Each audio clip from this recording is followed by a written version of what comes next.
Qu'est-ce qui fait qu'une photo est bonne? Alors depuis 2015, je lis, j'analyse et j'expérimente tous les jours pour décrypter les concepts qui font qu'une photo plaît aux gens. Et c'est ce que je te transmets dans la formation que tu es en train de suivre et aussi sur ma chaîne YouTube. Bon, assez parlé de moi, maintenant que tu me connais mieux, on attaque le vrai sujet de cette vidéo, comment créer un portrait qui raconte une histoire. Numéro 1, la technique. Encore elle. Aujourd'hui, je règle mon appareil photo comme hier. Par contre, ce qui va changer, c'est que je ne veux plus forcément créer un maximum de flou d'arrière-plan. Je vais devoir jouer avec le lieu. Pour faire ça, je vais devoir utiliser une profondeur de champ plus grande pour avoir moins de choses floues. Ça va me permettre de mettre plus de contexte dans mon image. Comme on l'a vu dans la vidéo précédente, 3 paramètres vont me permettre d'augmenter la profondeur de champ. Numéro 1, l'ouverture. Pour augmenter ma profondeur de champ, je peux toujours fermer mon diaphragme, f de 8, f4 ou plus. Numéro 2, la focale. Toujours dans le but d'augmenter ma profondeur de champ, je peux donc utiliser une focale plus courte, comme un 35 mm ou moins. Et la troisième option, c'est la distance de mise au point. Je peux m'éloigner un peu de l'action pour faire ma mise au point un peu plus loin et donc augmenter encore une fois ma profondeur de champ. Petite astuce pour toi, tu n'es pas obligé de changer un seul de ces 3 paramètres. Tu peux combiner ces 3 éléments pour gagner énormément en profondeur de champ. Donc tu peux fermer ton diaphragme, utiliser une focale plus courte et te mettre plus loin de l'action pour agrandir considérablement la taille de ta profondeur de champ. Ici, vu les circonstances, je vais utiliser une focale plus courte. On a utilisé un 85 mm dans la vidéo d'hier, on va aujourd'hui utiliser un 35 mm. Par contre, on utilisera quand même une grande ouverture parce que je vais shooter juste avant la tombée de la nuit, donc il n'y aura pas énormément de lumière. Numéro 2, la direction de modèle. Ici, notre direction de modèle a plus d'importance qu'hier. On ne va pas juste demander à Eva de se tenir droit et de regarder dans l'objectif. On va avoir besoin qu'elle s'investisse un petit peu plus. Pour raconter une histoire, il faut s'imaginer quelque chose à raconter. Disons par exemple que j'ai envie de transmettre la solitude et l'introspection. Comment est-ce que je fais ça? J'ai envie de transmettre ce moment où on se sent seul et que l'on remet en question nos choix, qu'on affronte nos doutes pour mieux rebondir ensuite. Pour faire ça, ce que je viens de te dire, je vais le dire à Eva tout simplement. Il faut qu'elle comprenne le sentiment que j'ai envie d'exprimer. Je vais aussi lui préciser de ne pas regarder l'appareil photo et d'imaginer qu'elle est seule, en pleine réflexion avec elle-même.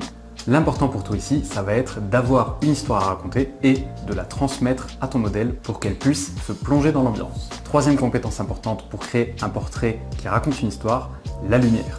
La lumière en portrait et en photographie de manière générale, c'est toujours un élément crucial.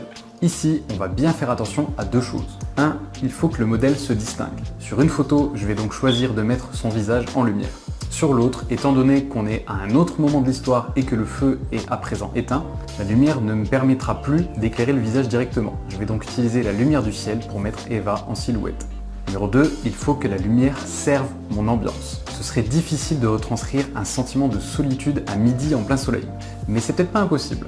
On a donc volontairement attendu l'heure bleue, juste après le coucher du soleil, pour avoir cette ambiance un peu sombre et mystérieuse. Quatrième compétence importante, il n'y en avait pas forcément trop besoin hier, il y en a beaucoup plus besoin aujourd'hui, c'est la composition. La composition, c'est l'art d'agencer les éléments dans ton cadre. Pour raconter une histoire, on ne peut plus simplement se contenter d'avoir une bouillie de pixels en guise de fond, comme on l'a fait hier.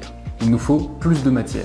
C'est pour ça qu'on a agrandi la taille de notre profondeur de champ, pour laisser plus de contexte. Sur la première photo, quels sont les éléments importants? Le visage et l'histoire qu'on raconte. Comme le visage est important, je décide de le mettre relativement au centre. Comme ce feu qui brûle est aussi au centre de l'histoire, ça devra aussi être un élément central de ma composition. Je décide également d'inclure un bout de ciel pour renforcer l'ambiance de l'heure bleue.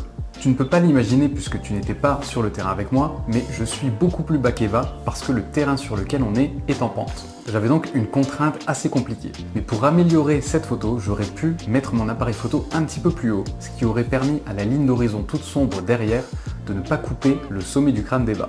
Bon, le terrain était vraiment compliqué, mais ça me semblait important de t'en parler. Sur cette deuxième photo, les éléments importants sont la modèle, le feu qui finit de se consumer et la ville qui s'active pendant qu'Eva est toujours seule. Je décide volontairement d'inclure des arbres en silhouette sur les côtés. Ça va renforcer ce côté oppressant, loin de la pleine liberté. Je fais aussi attention à cadrer pour faire en sorte que le visage d'Eva soit un peu au-dessus de la ligne d'horizon. Si j'avais fait l'inverse, Eva et la ville se seraient confondus. Et j'ai plutôt envie de créer une distance entre la ville et Eva. Dernier élément utile pour renforcer une photo qui est déjà bonne, si tu regardes bien, dans la ville, il y a une ligne de lumière qui vient pointer vers le feu qui était allumé. Un élément supplémentaire pour renforcer ta composition. Cinquième et dernière compétence pour aujourd'hui, la retouche. Comme tu t'en doutes, on va retoucher ces photos dès demain. J'espère encore une fois que cette vidéo t'a plu. C'est écrit, c'est moi je te dis À demain.